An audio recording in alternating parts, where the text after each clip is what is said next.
เฟซบุ๊กได้เห็นคลิปหนึ่งประชาชนกำลังเดือดร้อนอยู่ภายในตอนนี้อยู่ประเทศลาวเฮาภาคใต้เบิ่งแล้วบ่จักเป็นตาให้บ่จักเป็นตาหัว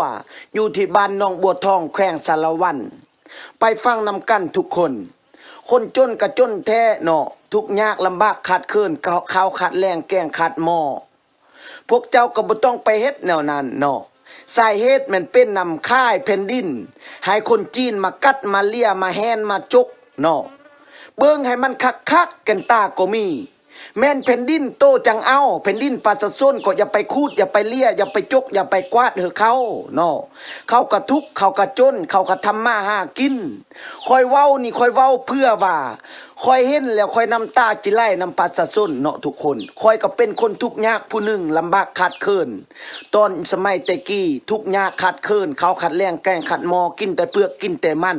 เฮ็ดน้ำใจด้วยกันทุกคนอย่าสู้ไปเห็นแกเงินลายเนาะบ่ว่าแต่คนมีเงินคนมีคำคนห้างคนมีคนร่ำคนรวยจิเฮ็ดหยังให้มันถูกต้องกันแด้เนาะคนทุกข์ก็มีหัวอกคนยากก็มีหัวใจเนาะให้เบิ่งนำกันไผก็มีมือห้าไผก็มีตาซองไผก็มีซุปไผก็มีท้องผู้ใดก็อยากได้ผู้ใดก็อยากหั่งผู้ใดก็อยากมีเนาะแม่นดินตัวเองจังเอาแม่นดินเขาอย่าไปเอาเขาเนาะจิเฮ็ดหยังเบิ่งให้มันคักๆกันตาก็มีจิเป็นประชาชนก็ยาจิเป็นคนห้างคนมีคนร่ำคนรวยก็ยาเนาะคอยออกมาเว้าออกมาว่าเนี่ยนี่คอยอดบ่ได้เนาะทุกคนเนาะเห็นหลายคลิปแล้วเห็นหลายเหตุการณ์แล้วบ่าวพรมีไรก็อดบ่ได้เทิงบ่ทึกดินตัวเองก็ยาเนาะคันแม่นของคอยนี่คอยก็เว้าคือกันคันแม่นของเจ้าเบิ่งแม่คันเจ้าก็บ่เว้าเฮือนเจ้าตั้งงามๆ2ชั้น3ชั้นนี่เขาเอารถจกมาคุยมาจกมากวาดนี่มาแม่เจ้าบ่ปากจักคำเจ้าก็จะปากเจ้าก็จะเว้าเฮือนเจ้าดินเจ้าบ่เว้าบ่เนาะ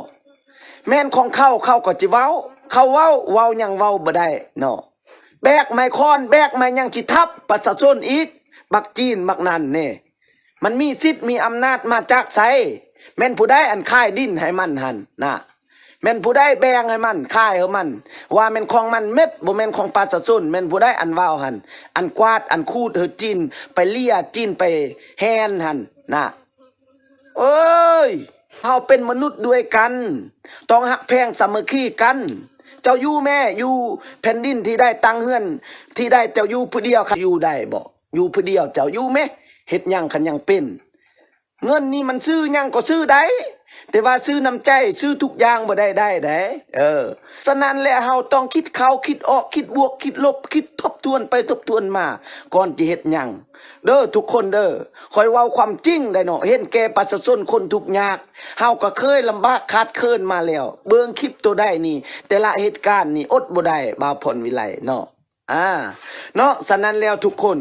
เฮาเป็นมนุษย์ด้วยกันอยู่ประเทศลาวแผ่นดินอันเดียวกันชาติอันเดียวกันเฮาจะเฮ็ดหยังเฮาต้องเฮ็ดถูกต้องตามระเบียบกฎหมายเฮ็ดนำใจแก่ประชาชนคนทุกข์ยากลำบากขาดเคินเด้อบ่มีประชาชนเจ้าก็อยู่บ่ได้บ่มีเจ้าประชาชนก็อยู่บ่ได้แล้วบ่มีคนห้างคนมีประชาชนก็อยู่บ่ได้บ่มีคนทุกข์ลำบากยากขัดเคินคนห้างคนมีก็อยู่นำกันบ่ได้บ่หาไก่ก็หาไก่บ่หาไฟก็หาน้ำเขาว่าเนาะคนเฮา